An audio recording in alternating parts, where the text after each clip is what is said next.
Hi, and welcome to the In the Field project for USW. And today we've been joined by Leah Boa. Leah, welcome. Thank you for having me. How's your summer been? It's been lovely. We've had very up and down weather, haven't we? It's been boiling hot sometimes and then pouring down with rain. So enjoying the sunny moments and then also just enjoying having some time. Typical Welsh weather. How does it Yeah. feel to be heading out into the world of journalism now? Obviously, you've had 3 years at USW. How's that experience been? Obviously, transitioning now from university to journalism. It's quite intimidating. I can't really lie about that. It as much as the course prepares you for the working world and the industry, it'll never fully prepare you enough to be like, okay, no, you have to find a job. You need to find a job now. So it's just, it's intimidating because there's so many different options, so many different career paths, and just figuring out which one is the best fit, I think is the scariest thing, and wanting to make the right choices as well. Yeah, could you explain what industry you're going into or what you're aiming to go into? Now, just obviously practice for the audience. I I think I made it a point throughout my whole time of the 3 years, and I think I've kind of made this a point kind of my whole academic life. I never wanted to box myself in too much. Um, my A-level choices I purposely chose, and they were completely contrasting areas. And everyone's asked me, "What job are you going to get with that?" And I was like, "I don't know. I just want to keep my options open." So I felt like that throughout the course as well, and because I've enjoyed the majority of areas throughout the course. So whether that's marketing, broadcasting, written work, I've enjoyed all of those areas. So I never wanted to limit myself, and also just to give myself the best chance this end of things. So I wouldn't say that I've got a particular sort of field that I want to go into. I think I'm probably most natural with written work just because it's what I've been best at kind of my whole life, writing things. So that's probably the most natural to me. But again, if anybody offers me a job, and it's something to do in this industry, I'm happy. I'll develop and learn and go with it. I've got a bit of a curveball question that I asked Yestin earlier on.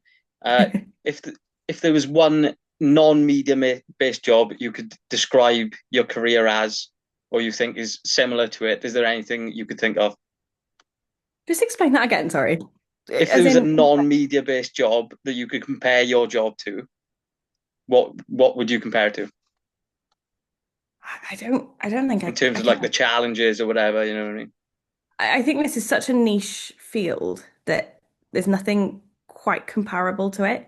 So like all of my friends have got jobs, all professionals, and none of them can quite comprehend the type of hoops we were all trying to jump through for this. They work in the NHS, and even then they're like this. The interview process, the applications, they're all like quite. They're so broad and so varying that you can't kind of apply the same process to a lot of things. So I'm struggling to think of a comparison. What did Yestin say out of curiosity? He said music. He said he was talking to his family about it, and he said that music was the industry that they were in, or an industry they enjoyed. So and they said they're very similar because they're very niche. Yeah, I guess I see that. I went to do music when I was 18, so me and Yestin were really similar in those respects. We couldn't decide between this or music, really. Yeah. And that does kind of make sense in terms of there's not so much. I think music is, in a sense, harder to get your feet into a career in the sense of there's not as much stability unless you make it stable. Whereas this, I feel like there are more career options. So I'm not putting Yestin's suggestion down because I haven't even got anything. So yeah, I can see that comparison. What would you say is the biggest challenge you've faced since obviously leaving university now and trying to find a job? What's the biggest challenge you faced? I think the biggest challenge will probably be backing myself in applications and knowing what to put forward, what to sell without coming across as just saying, I've done this, this, this, and this. I think that the biggest challenge are the applications themselves because they don't, you have to try and sell yourself in a way that because these panels won't actually be meeting you unless they call you for an interview. So you have to do the applications well. And I think that's just something that I underestimated that would be difficult. And that's again applicable in every kind of field. But I think I underestimated, like, I think I backed myself in person to come across well in an interview and to be able to talk about what I've done and experiences and how I can apply myself to a job. But to get it down on paper and to convey your personality through a form, I think is possibly one of the most challenging bits I've faced so far. Would you say then, because obviously this is quite a niche industry, do you think that makes it a lot more difficult to get a job in terms of, because obviously you're going to want a specific sort of job, but they want lots of different sort of skills. Do you think that's made it more difficult? Yes, I think it's hard to know which of this because the course kind of taught so many skills and was so well adapted in many areas. It's hard to know which of those are going to work for the specific job you're applying to because I in the spirit of I never wanted to close off any options. I want to keep my options open. I'm not even limiting myself to working in sport. I'm looking at jobs in the NHS, the police, and just independent businesses just because I know those skills can be transferable, but then it's knowing which ones, because we have quite a lot of sport focused experience, is knowing how to then apply that into the non-sport fields as well. But yeah, it's a it's a very I don't want to say like a routine, but you get into the habit of okay, this needs to go here, this needs to go here. And once you've done a couple, it gets a bit more natural, but it's still a bit once you've done a couple, it then gets a bit, oh God, none of these are working. So then yeah, it's very hit and miss. If you look at people now, obviously there's a lot of people that will be enrolling this year in the course.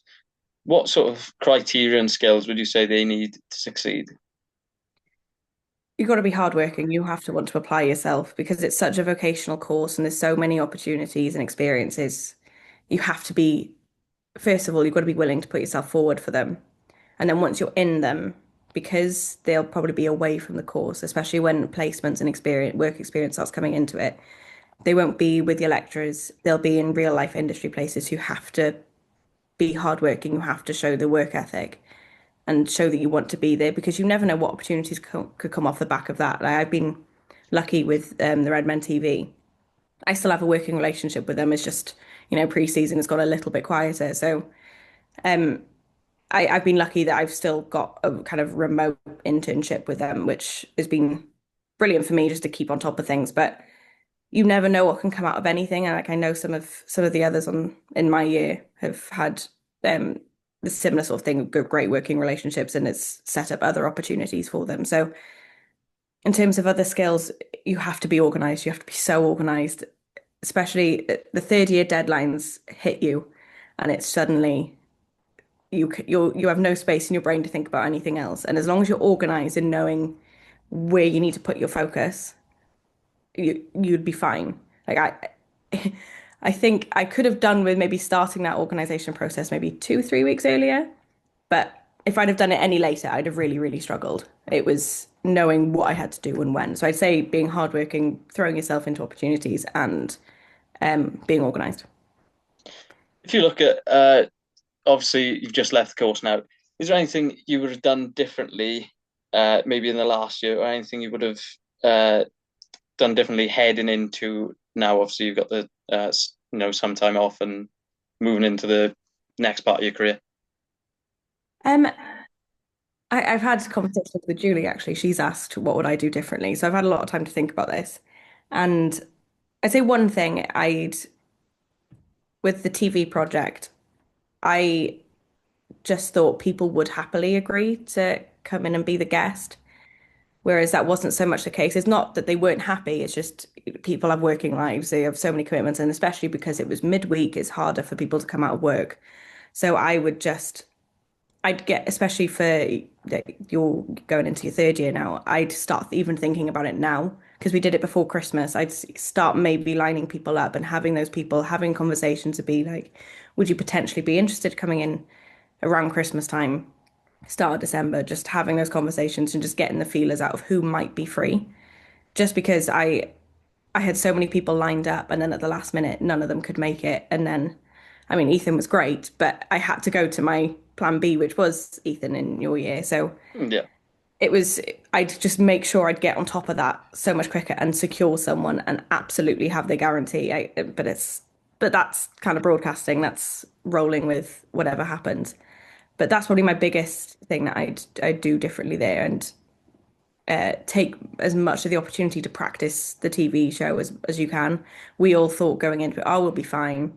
We've had a couple of practices. You can never practice it enough because as soon as the live thing happens, you know that's it. And as a producer in that sense, everything's out of your hands. And it was my worst nightmare because I hate being out of control of something, especially that was so big. I was like, oh my gosh, I can't do anything. I can't change anything. And it was just gone. So I'd practice that as much as I could and get that guest in early. And again, it's just the organization. That's something that I learned hugely is keeping on top of it and just planning, okay, I'm going to set that time to do that work and so it doesn't all pile into one. Yeah.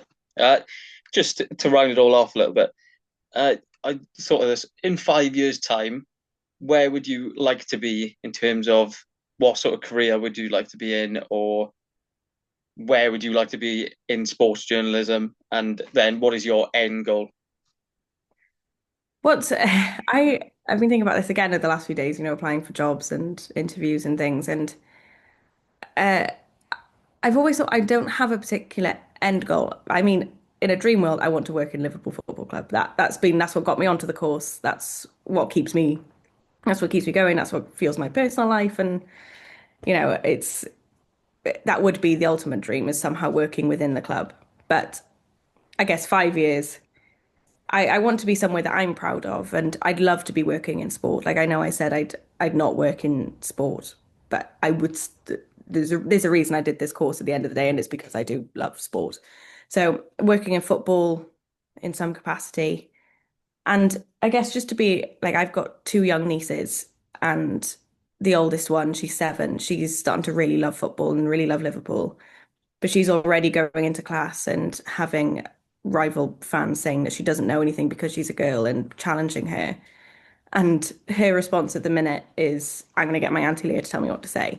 And just so that she knows that I am the person that she's going to turn to, not her dad, not my dad, and who's her granddad, and that she knows that I'm that person for her, even though she's getting these things thrown at her because she's a girl liking football. Like I'd like to be a role model for her, just so she knows that she can like football in whatever way she wants to, whatever way she needs to, as much or as little as she wants, but she's still able to do it. And it's the fact that we're in 2025 and she's still getting it.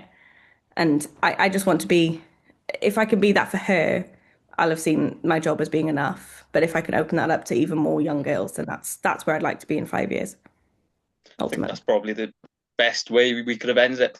But yeah, that's brilliant. Thank you for joining me here on In the Field, and see everyone soon.